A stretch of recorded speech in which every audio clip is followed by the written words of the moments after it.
Kisah Basuki kembali ke desa Majawana. Setelah meninggalkan desa Majawana, Basuki yang kini telah menguasai ilmu jagat nyoto pun kembali ke sebuah kota tempat di mana keluarganya berada. Berbekal dengan ilmu yang telah dimilikinya itu, tanpa sedikit pun keraguan dan juga rasa takut terhadap orang-orang yang masih mencarinya dan ingin mencelakainya itu, Basuki kembali ke tengah-tengah keluarganya di sebuah rumah kecil yang masa sewanya hampir habis. Sebagai manusia biasa, tentu saja Basuki merasa sangat bahagia dapat kembali bersatu dengan keluarganya. Tapi di sisi lain, Basuki pun merasa sedih dan juga merasa sangat bersalah dengan apa yang telah dilakukannya terhadap Tarto. Bayangan wajah Tarto serta istri dan kedua anaknya pun terus melekat dalam benak Basuki kala itu. Tapi sebisa mungkin Basuki mencoba menepisnya dan lebih memikirkan cara untuk dapat melunasi seluruh hutang-hutangnya dan juga dapat terbebas dari ancaman orang-orang yang memang merasa dirugikan oleh Basuki. Walaupun sudah memiliki ilmu jagat nyoto dan mata batin yang sudah terbuka dengan sempurna hingga ia dapat melihat sosok makhluk-makhluk tak kasat mata serta tempat sosok tersebut bermukim, tapi Basuki belum mahir dalam menggunakannya. Hingga akhirnya pada suatu malam, Basuki pun kembali dibawa ke alam lain oleh Batara Lingga yang mengaku pemilik kitab Batara Wora yang telah dipelajari oleh Basuki. Di alam gaib tempat Batara Lingga berada, Basuki pun kembali mendapatkan apa yang telah dijanjikan oleh iblis jahat tersebut yang kembali meminta tumbal nyawa manusia. Di dunia kami, logam mulia ini sangat berharga, sama seperti di dunia kalian.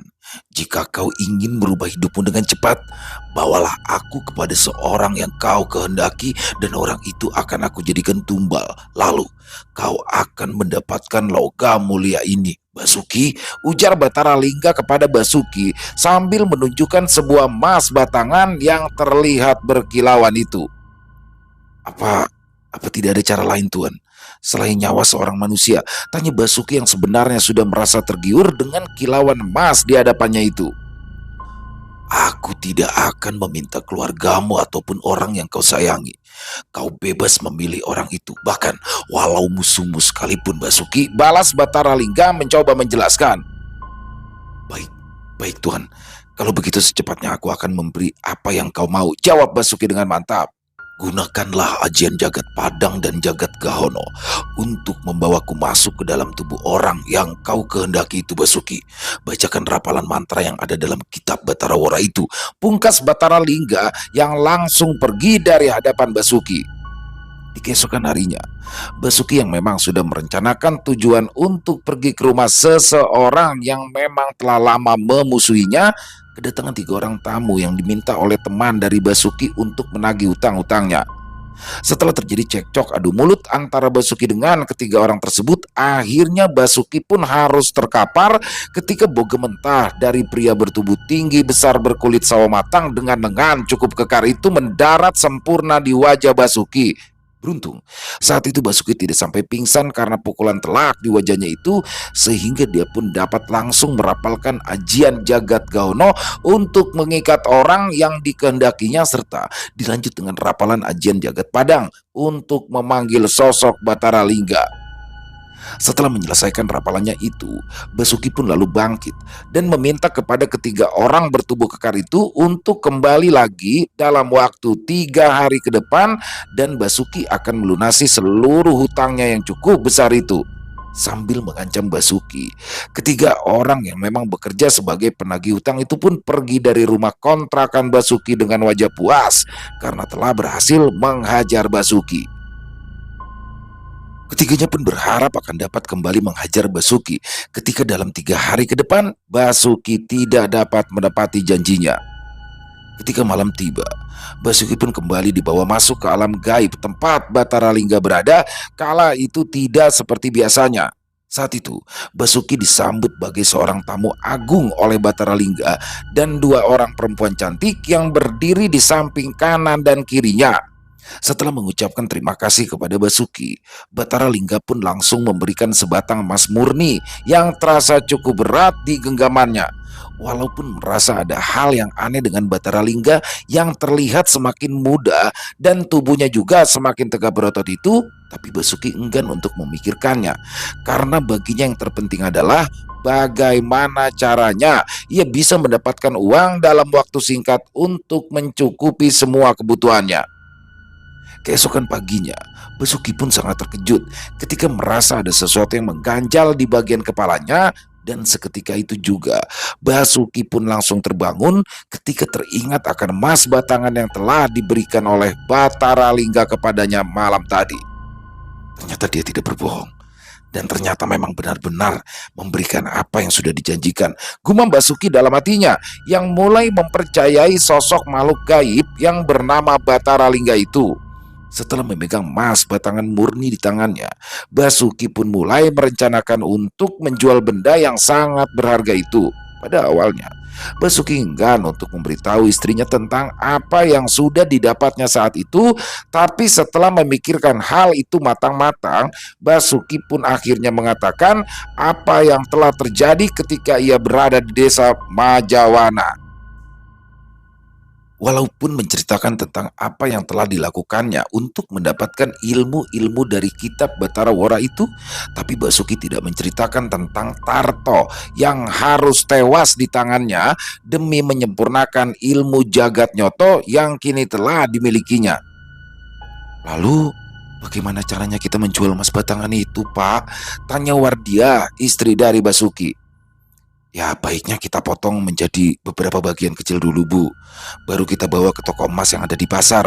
Balas Basuki yang sudah memikirkan semua itu. Singkat cerita, Basuki dan istrinya pun telah mendapatkan uang banyak dari hasilnya menjual emas batangan yang diberikan oleh Batara Lingga.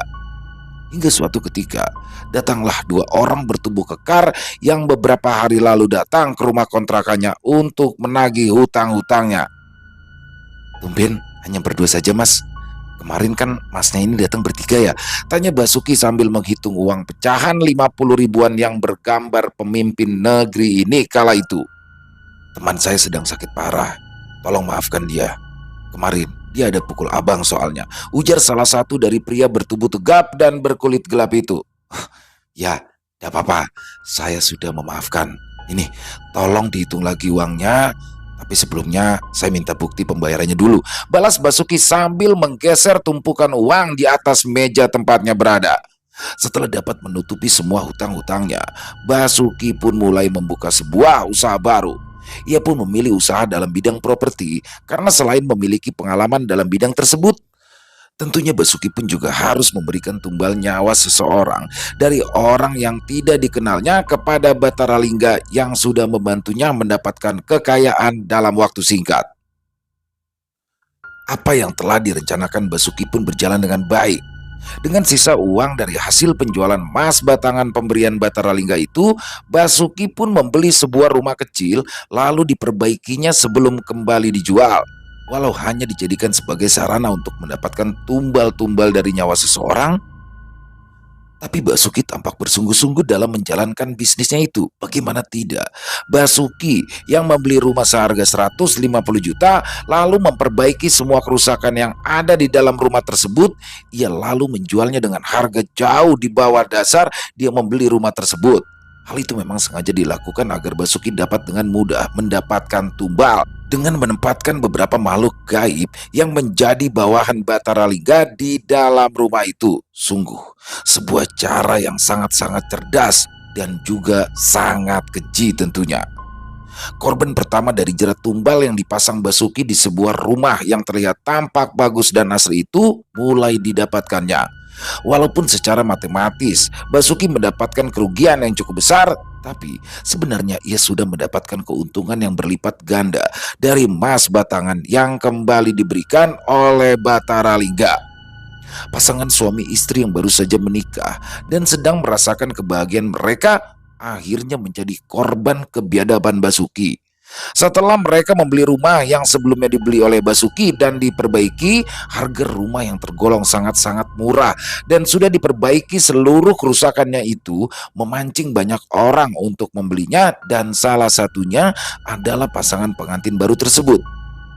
Setelah sang suami terlebih dahulu meninggal dunia tanpa sebab yang jelas, setelah 1 minggu menempati rumah itu, kemudian menyusulah sang istri yang jatuh sakit karena terus-terusan memikirkan suaminya yang telah pergi mendahuluinya.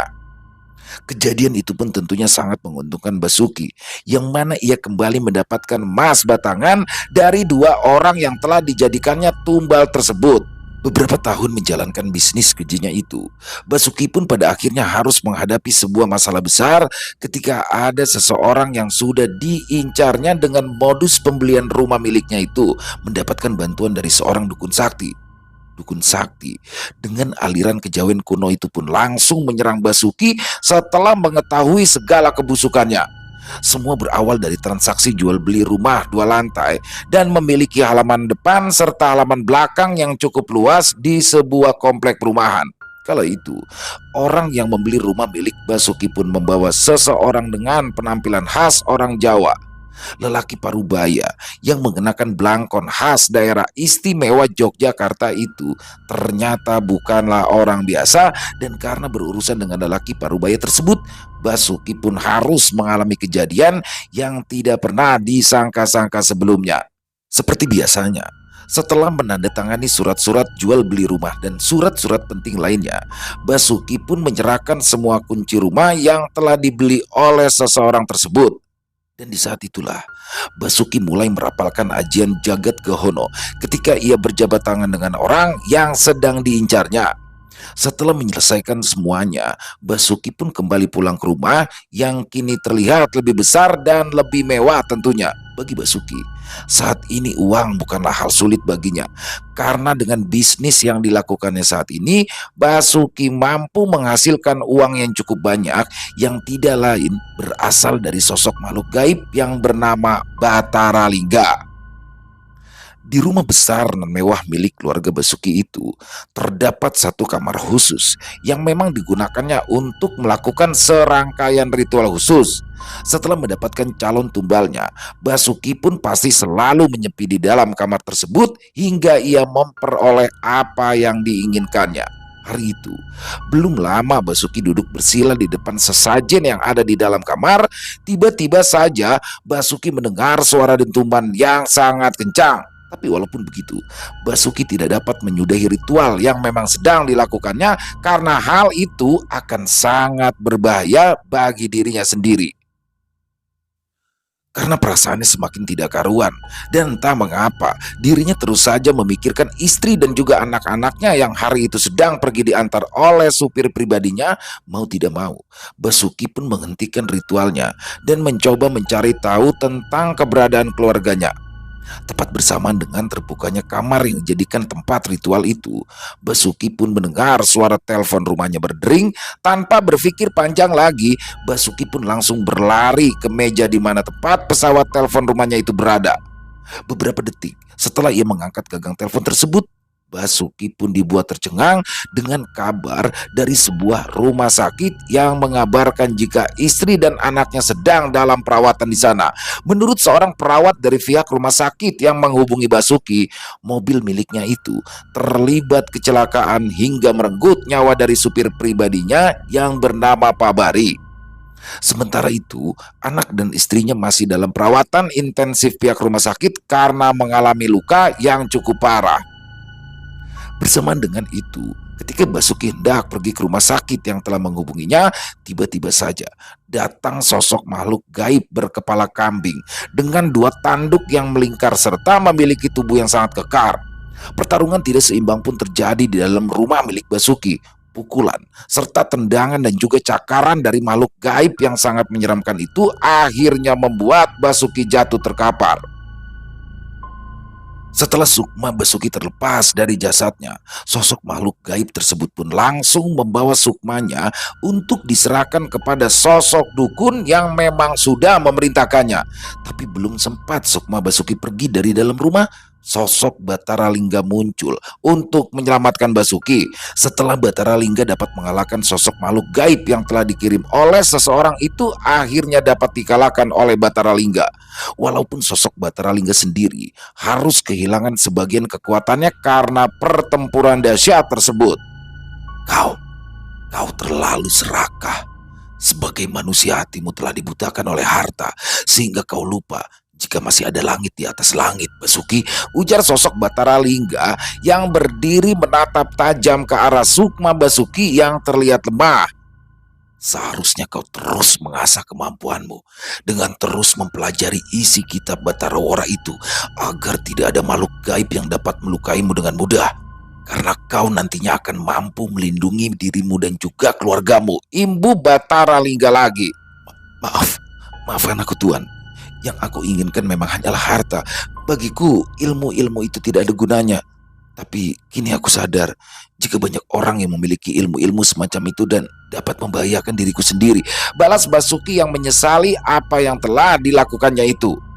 Perlu kau ketahui Basuki, jika di dalam kitab Batara Wara itu ada 3 jenis ilmu dengan 3 tingkatan yang berbeda. Saat ini kau hanya menguasai ilmu jagat nyoto pada tingkat tertinggi sehingga kau dapat berkomunikasi langsung denganku dan aku pun dapat memberikan harta dengan tumbal-tumbal yang sudah kau berikan, ujar Batara Lingga yang sontak membuat Basuki terkejut. Masih ada 2 ilmu yang sama sekali belum kau pelajari, yaitu ilmu jagat Madyapada dan jagat Arcapada. Kau baru menguasai ilmu jagat nyoto atau yang disebut dengan jagat Mayapada, Imbu Batara Lingga menjelaskan. Baik, baik Tuan, terima kasih. Aku akan kembali mempelajari kitab Batara Wara itu Tuan, ujar Basuki dengan penuh keyakinan. Setelah mengatakan hal itu, tubuh Basuki pun terasa melayang dan terbang meninggalkan tempat ia biasa bertemu dengan sosok Batara Lingga. Sekejap kemudian, Basuki pun terbangun dari tidurnya dengan tubuh penuh luka dan berada di sebuah ruangan yang sangat terang. Ya, Basuki yang kala itu diduga mengalami perampokan yang menyebabkan luka di sekujur tubuhnya ditemukan oleh keluarga istrinya yang akan menyampaikan kabar duka kepadanya. Tepat di saat Basuki didatangi sosok makhluk gaib yang tiba-tiba saja menyerangnya waktu itu, saudara dari istrinya tersebut datang dan menemukan Basuki yang sudah terkapar tidak berdaya. Sementara itu, di saat yang sama, istri Basuki dan juga anaknya meninggal dunia akibat kecelakaan parah yang mereka alami. Setelah kembali mengalami keterpurukan dalam hidupnya, Basuki pun baru menyadari jika harta yang didapatnya saat itu tidaklah berarti lagi tanpa orang-orang yang disayanginya. Rasa penyesalan pun terus menghantuinya hingga membuat kehidupan Basuki semakin terpuruk, dan di saat itulah Basuki pun kembali didatangi oleh sosok makhluk gaib yang berbeda daripada yang sebelumnya. Saat itu, Basuki yang sebenarnya memiliki mata batin yang cukup tajam karena telah menguasai ilmu jagat nyoto, didatangi oleh sosok lelaki bertubuh tegap yang mengaku bernama Jalmawora. Sosok makhluk gaib tersebut menyarankan Basuki untuk mempelajari lagi ilmu-ilmu yang ada di dalam kitab Batara Wara itu untuk membalaskan dendam kepada orang yang telah membuat keluarganya pergi untuk selama-lamanya itu.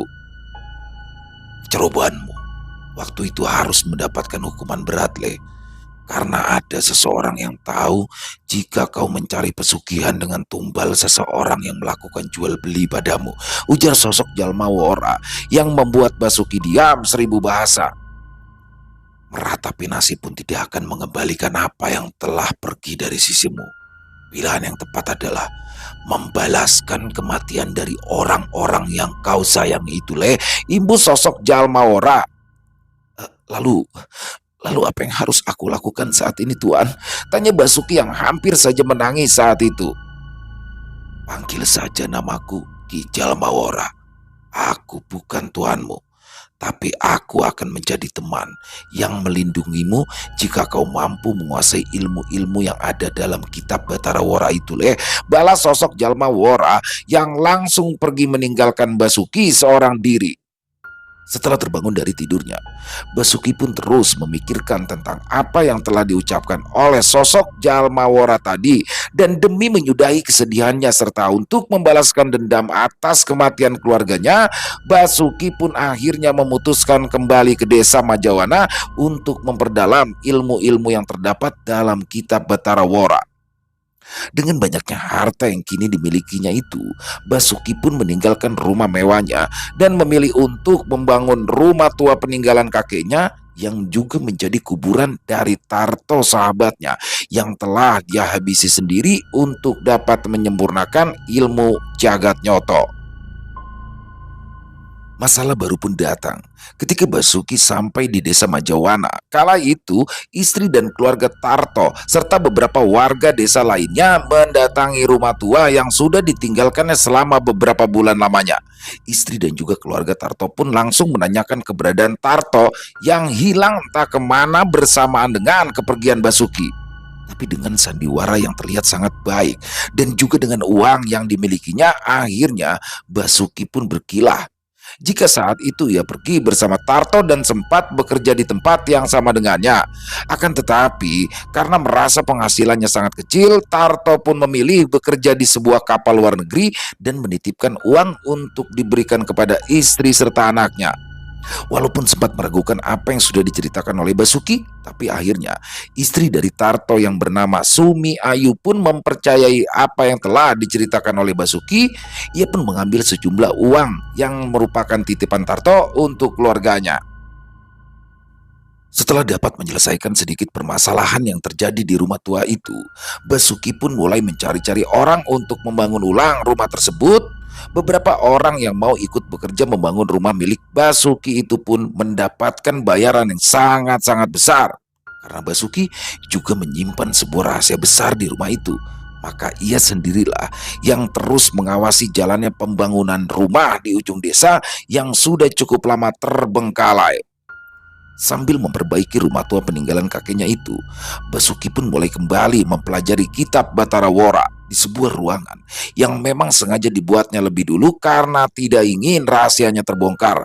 Dengan segala kecerdikannya, Basuki pun lalu meminta kepada orang-orang yang bekerja dengannya untuk lebih dahulu membuat sebuah ruangan kecil di tempat jasad Tarto dikuburkan, dan di ruangan itulah Basuki terus membaca dan memahami isi kitab Batara Wora yang tertulis dengan aksara Jawa.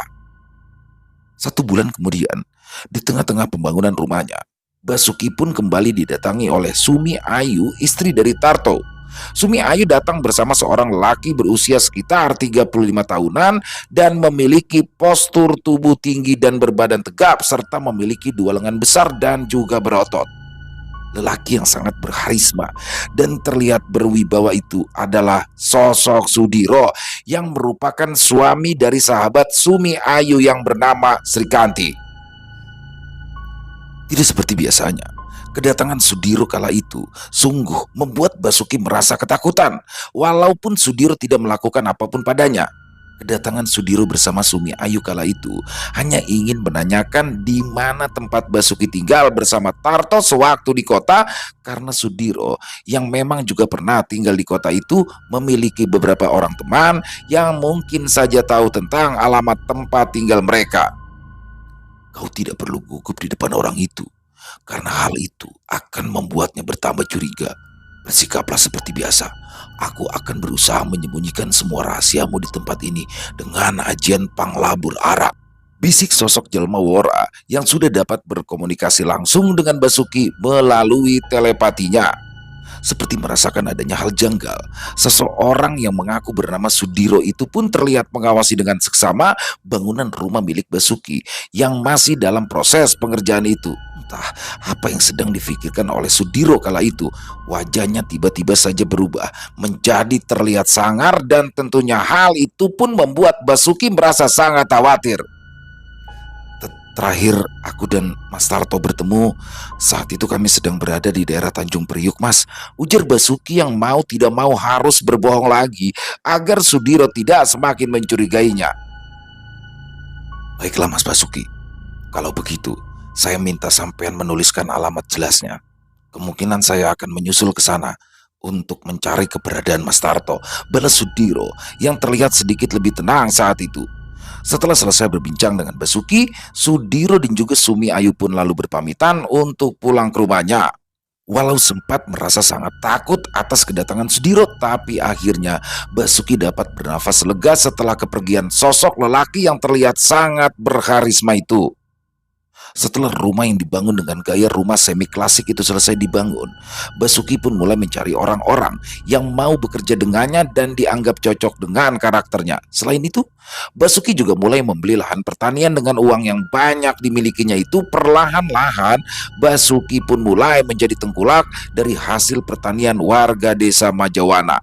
Namanya pun semakin dikenal karena kebaikannya, dan Basuki pun tidak pernah membeli hasil pertanian dengan harga murah. Seiring berjalannya waktu, Basuki pun mulai dapat menguasai ilmu jagat Madyapada atau yang lebih dikenal dengan ajian Ekawara. Sebuah ajian yang serupa dengan ajian Bolosewu itu mampu menghancurkan musuh dari jarak jauh hanya dengan sekali pukulan saja. Selain itu, Basuki pun kini memiliki sosok makhluk gaib pendamping yang selalu bersamanya. Sosok tersebut adalah Jalmawora, sosok makhluk gaib yang memiliki kesaktian cukup tinggi itu merupakan kerabat dari Batara Lingga, sosok jin pemberi kekayaannya. Walaupun hidup seorang diri tanpa adanya lagi keluarga yang menemaninya, tapi Basuki terlihat lebih sejahtera. Selain seluruh usahanya yang berjalan cukup baik, nama Basuki pun mulai disegani di desa Majawana kala itu. Karena sudah merasa cukup dengan ilmu-ilmu yang dimilikinya, Basuki pun mulai merencanakan pembalasan dendamnya terhadap seseorang yang telah menyebabkan kematian keluarganya. Malam itu, dengan menggunakan ajian jagat nyoto yang sudah lama dikuasainya, Basuki pun mulai menyambangi rumah orang yang menjadi awal penyebab kematian istri dan kedua anaknya. Ternyata apa yang kau pikirkan itu benar, Basuki.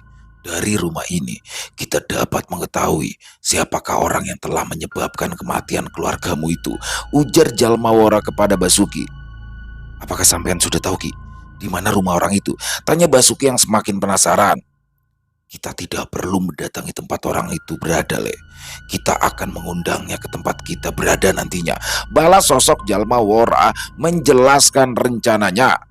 Setelah dapat menghancurkan pagar gaib yang dibuat oleh orang yang memiliki ilmu-ilmu kejawen itu, Jalmawora pun segera melesat ke dalam rumah tersebut bersama Sukma Basuki. Setelah itu, sosok Jalmawora pun memanggil sosok Batara Lingga untuk menyelesaikan tugasnya, karena dengan memberikan orang yang sebelumnya telah diincar Basuki untuk dijadikan tumbal itu, Basuki akan mendapatkan apa yang ia butuhkan dari Batara Lingga. Hari ini adalah hari istimewa bagiku, karena aku harus mengambil tumbalku sendiri. Jika saja bukan kau yang meminta, aku tidak akan sudi melakukan hal ini, Jalmawora, ujar sosok Batara Lingga yang merasa sangat kesal dengan Basuki dan juga Jalmawora. Sudah, cepat selesaikan tugasmu, Lingga. Aku tidak ingin berdebat denganmu saat ini, balas Jalmawora dengan tenang.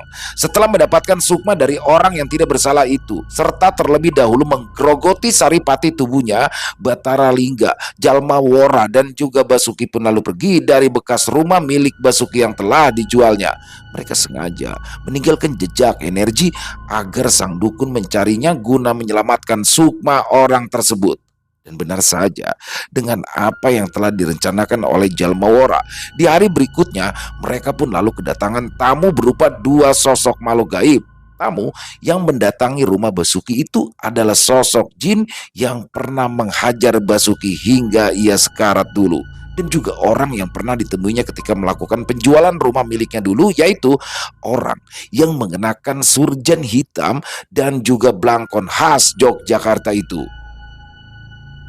Tanpa banyak bicara lagi, pertempuran gaib pun terjadi dengan hebatnya. Bola-bola api berterbangan dan saling berbenturan satu sama lain hingga menyebabkan datangnya angin yang besar di dunia nyata. Walau belum memiliki banyak pengalaman dalam pertarungan langsung, tapi Basuki tampak bisa mengimbangi ilmu-ilmu yang dimiliki oleh lelaki berpakaian hitam yang wajahnya terlihat sangat tenang dan tanpa sedikit pun terlihat rasa takut. Semakin lama, pertempuran gaib antara Basuki yang berhadapan dengan sang dukun dan Jalmawora yang berhadapan dengan sosok makhluk berkepala kambing itu berubah menjadi perang gaib yang cukup besar. Bala bantuan dari masing-masing pihak pun mulai berdatangan hingga membuat hujan deras disertai angin besar dan juga petir yang saling menyambar terjadi di alam nyata. Karena pertempuran gaib semakin tidak terkendali, Batara Lingga dan juga Jalmawora pun akhirnya memanggil sosok Batara Geni dan Batara Banyu serta Batara Tirta. Tiga sosok makhluk gaib yang memiliki kesaktian cukup tinggi itu pun muncul dan langsung menghabisi lawan-lawannya dengan sangat cepat. Sementara ketiga Batara itu mengamuk dan membabi buta, Batara Lingga dan Jalmawora dengan cerdiknya menyingkir dari pertempuran dan memilih terus mengawasi musuh-musuh utamanya yang ternyata memiliki kesaktian yang cukup tinggi. Namun walaupun kesaktian mereka cukup tinggi, tapi pada akhirnya mereka pun menyerah di tangan tiga Batara, yaitu Batara Geni, Batara Banyu, dan juga Batara Tirta yang wujudnya telah berubah menjadi makhluk-makhluk yang sangat menyeramkan dengan pancaran energi yang sangat besar.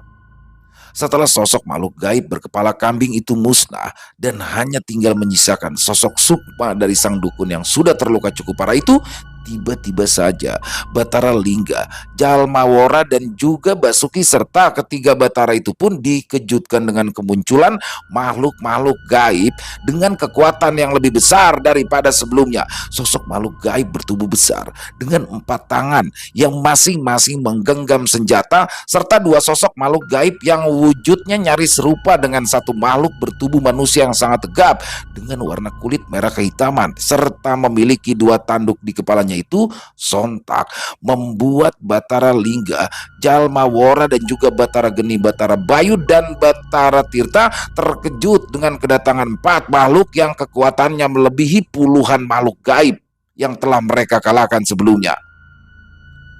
Seolah tidak peduli dengan siapa yang datang ke tempat itu, Batara Geni, Batara Bayu, dan Batara Tirta pun langsung menyerang 4 sosok makhluk berkekuatan tinggi itu. Pertempuran gaib pun kembali terjadi di sana. Tapi bedanya, tiba-tiba saja muncul energi berwarna kekuningan yang membentuk kubah besar yang mengelilingi tempat pertempuran itu berlangsung. Mengetahui jika lawan mereka bukanlah makhluk sembarangan, Jalmawora dan Basuki pun langsung turun ke medan pertempuran menyusul 3 Batara yang sudah beradu ilmu dengan makhluk-makhluk berkekuatan besar itu. Dalam pertempuran itu, Basuki pun mulai menggunakan ajian-ajian yang dipelajarinya dari kitab Batara Wora. Hempasan energi berbentuk makhluk-makhluk gaib berwarna merah pun keluar dari pukulan yang dihantamkan Basuki ke arah makhluk bertubuh manusia namun memiliki kulit merah kehitaman dan sedikit sisik serta 2 tanduk panjang di kepalanya. Ya, ajian Eka Wora yang mampu mengeluarkan energi banyak dari satu pukulan itu pun langsung menerjang dan menghantam sosok makhluk tersebut. Setelah itu disusul lagi dengan ajian-ajian lain dari Jalmawora yang dengan dahsyatnya melesat ke tubuh lawan. Tapi beberapa detik kemudian Basuki dan juga Jalmawora dibuat terkejut ketika ajian-ajian yang mereka lepaskan dan terlihat jelas menghantam dengan telak ke tubuh makhluk tersebut tidak memberikan sedikit pun luka di tubuhnya. Dan yang lebih membuat keduanya terkejut adalah muncul butiran-butiran kecil berwarna merah yang terasa sangat panas. Jalmawora yang memiliki ajian pelindung pun segera menggunakan ajiannya untuk melindungi dirinya sendiri, tapi tidak untuk Basuki. Butiran-butiran yang sangat kecil dan terasa sangat panas itu pun menyerang tubuhnya dan membuatnya jatuh terpental. Melihat Basuki terkena serangan dari lawannya, Batara Lingga pun tidak tinggal diam. Walaupun makhluk gaib tersebut tidak menyukai pertempuran, tapi sosok makhluk pemberi pesugihan itu tidak ingin Basuki mati dengan mudahnya malam itu. Dengan seluruh kemampuannya, Batara Lingga pun lalu membalas serangan dari lawannya dengan mengeluarkan ajian Bayu Kilat yang menyapu butiran-butiran api yang dilesakkan oleh lawannya. Tapi setelah kedua energi itu beradu dan menyisakan hempasan energi yang besar, lawan dari Basuki, Jalmawora, dan juga Batara Lingga itu malah semakin terlihat kuat. Sosok makhluk mengerikan itu kini menjadi 2 dan terlihat sama persis dengan energi yang sama besar. Dari mana asalnya makhluk parat itu, Wora? Ujar Batara Lingga yang mulai menghimpun energinya kembali dan bersiap untuk menyerang lawannya itu. Aku sendiri tidak yakin Niga, tapi dari energinya, aku aku merasa pernah bertemu dengan seseorang yang memiliki energi ini. Balas Jalma Wora yang masih bingung dengan siapa lawannya kala itu. Sekarang juga, bawa Sukma Basuki kembali ke dalam tubuhnya. Bantu dia mengobati luka dalamnya, Wora. Balas Batara Lingga yang mengeluarkan energi besar dari tubuhnya tanpa menunggu lagi. Jalma Wora pun langsung melesat ke arah Sukma Basuki dan langsung membawanya pergi dari medan pertempuran. Sementara itu, satu sosok makhluk berwarna merah kehitaman itu membantu Sukma dari dukun yang mengenakan pakaian serba hitam itu untuk bangkit, lalu membawa menyingkir dari medan pertempuran juga. Di sisi lain, Batara Geni, Batara Bayu, dan Batara Tirta pun masih bertarung dengan sengit. Lawan yang mereka hadapi bukanlah lawan yang sembarangan. Ketiganya memiliki kekuatan besar. Itu juga dengan makhluk yang wujudnya hampir sama itu, dan tidak lama berselang, benturan-benturan energi pun mulai terjadi hingga memendarkan cahaya yang sangat menyilaukan. Seingatku, aku tidak pernah mengganggumu, dan aku juga tidak pernah memiliki permasalahan denganmu, ular merah, ujar Batara Lingga kepada sosok makhluk yang memang terlihat seperti ular, tapi memiliki tubuh manusia itu. Secara langsung, memang tidak pernah Jin Tua, tapi kau telah menjadikan seseorang yang tidak bersalah untuk menambah kesaktianmu serta kekuatanmu, dan orang itu adalah seorang ayah dan juga seorang suami yang hingga hari ini masih dicari-cari oleh keluarganya. Balas sosok makhluk berkulit merah kehitaman itu. Kalau begitu baiklah, kita selesaikan saja semua ini. Balas Batara Lingga yang langsung melesat dan menyerang lawannya dengan kekuatan besar yang dimiliki oleh makhluk berwujud manusia ular dengan kulit merah kehitaman itu. Akhirnya sosok Batara Lingga pun tumbang. Ribuan butiran pasir yang berwarna merah membara seperti nyala api itu tidak dapat dihentikannya dengan ajian Bayu Kilat milik Batara Lingga. Begitu juga dengan Batara Geni. Sosok makhluk berkekuatan besar itu pun harus tumbang ketika senjata pusaka yang berada di keempat tangan sosok makhluk bertubuh tegap itu menyayat-nyayat tubuhnya tanpa ampun. Mengetahui jika kedua temannya telah tumbang, Batara Bayu dan Batara Tirta pun hendak pergi dari medan pertempuran, tapi sial, tempat itu ternyata telah dipasangi dinding gaib yang membuat keduanya pun harus terus bertarung untuk dapat bertahan hidup. Seperti tidak ingin berlama-lama lagi, sosok makhluk bertangan empat yang telah dapat memusnahkan Batara Geni itu pun membantu sosok makhluk bertubuh hitam dengan bila keris luk tiga yang ada di dalam genggamannya.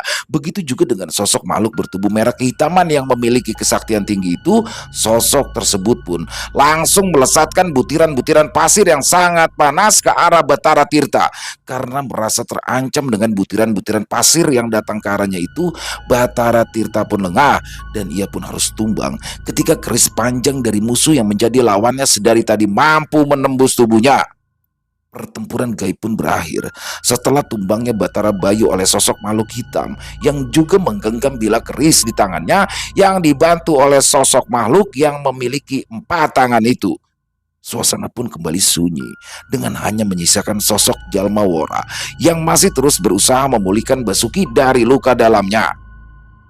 Di dalam rumah baru miliknya itu, Basuki mulai tersadar dan terbangun dengan masih didampingi oleh sosok Jalma Wora, dan tidak lama kemudian pintu rumahnya pun hancur ketika sosok lelaki bertubuh tegap yang beberapa bulan lalu pernah mendatangi Basuki menghantam dengan kekuatan yang cukup besar. Ya, sosok lelaki bertubuh tegap dengan penuh karisma itu tidak lain dan tidak bukan adalah Sudiro.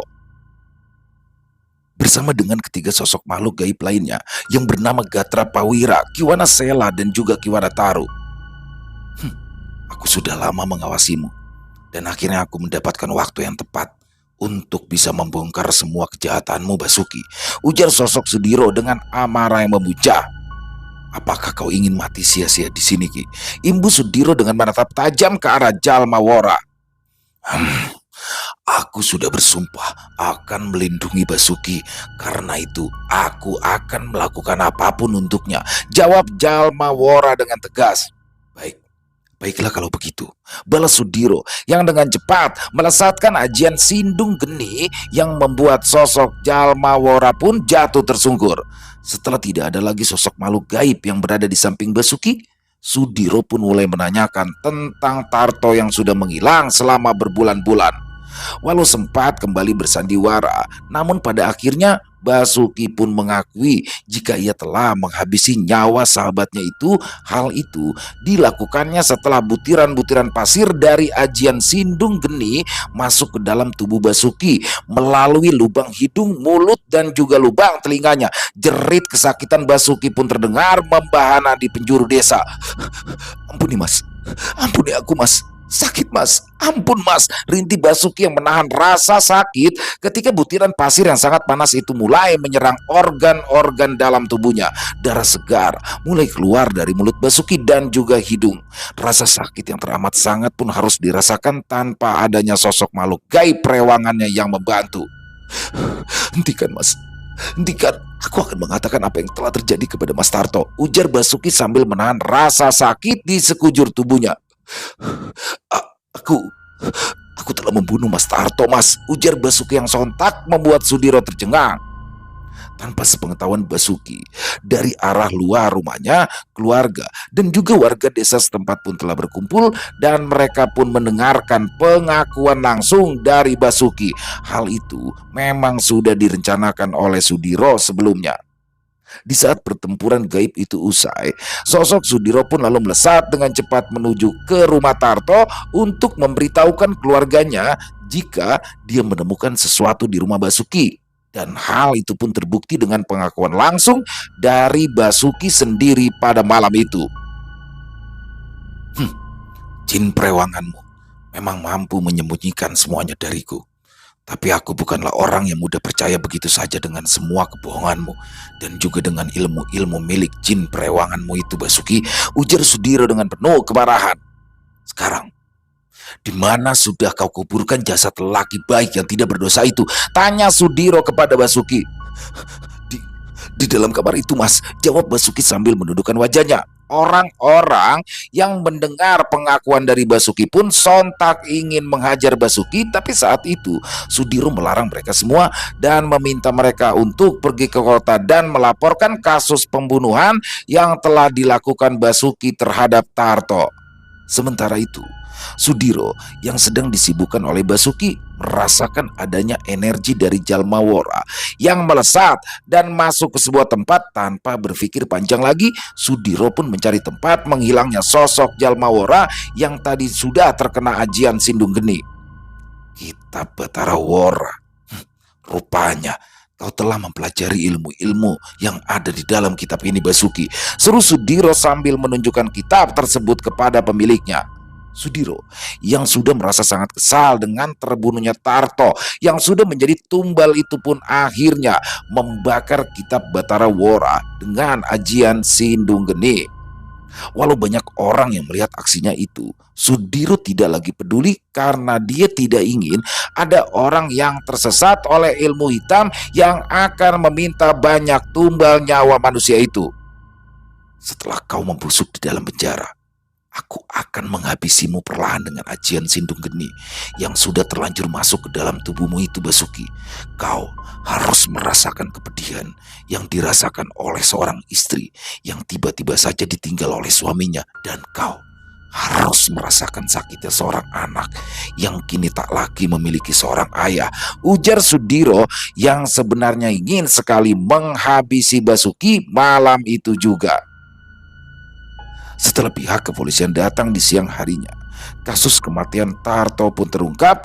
Walaupun merasa sangat sedih, tapi Sumi Ayu sangat bersyukur karena kini ia pun tahu apa yang sebenarnya terjadi dengan suaminya itu. Selesai. Wow, luar biasa. Kisah dari penulis favorit kita semua, Mas Untung Prasetyo, dan kisah favorit kita semua juga, kisah dari Sudiro. Dan di malam hari ini kita mendapatkan sebuah kejutan nih. Wah, Mas Untung suka ngasih kejutan ya. Ternyata kisah Basuki ini ya berhubungan dengan Sudiro, yang mana teman-teman buat yang belum tahu ya bisa mengikuti yang sebelumnya, yaitu adalah tumbal nyawa untuk sebuah ritual panjang. Di situ awal mulanya bagaimana sosok Basuki ini ya, sepak terjangnya bagaimana, yang memang benar-benar sungguh biadab ini banget nih Basuki ini.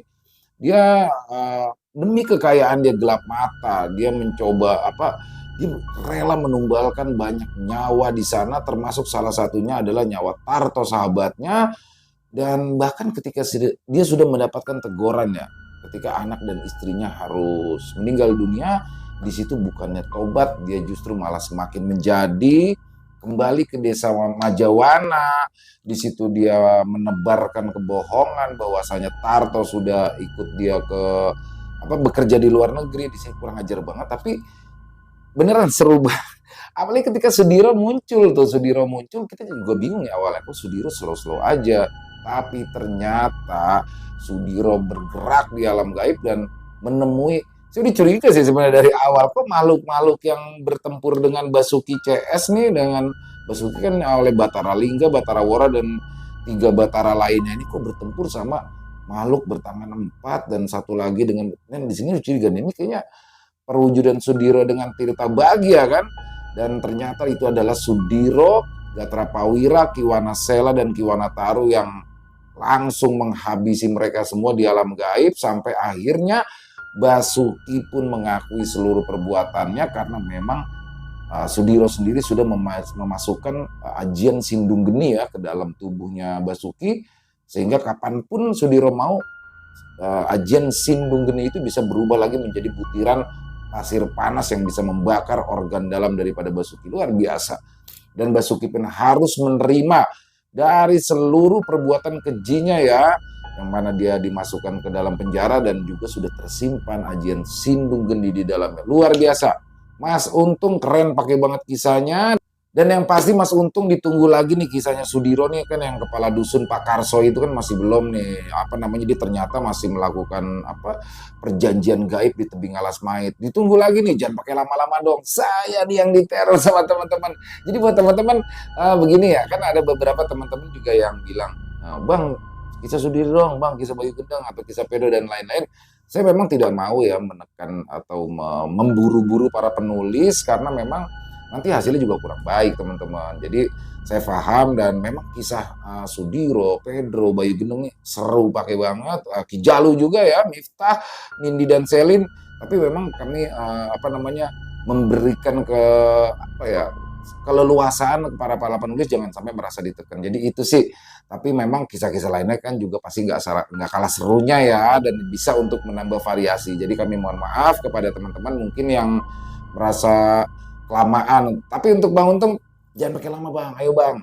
Dan juga semoga teman-teman merasa terhibur ya dengan kisah yang barusan, terutama para pecinta penikmat horor misteri, lebih utama lagi kepada para subscriber dari channel Ilo Bercerita.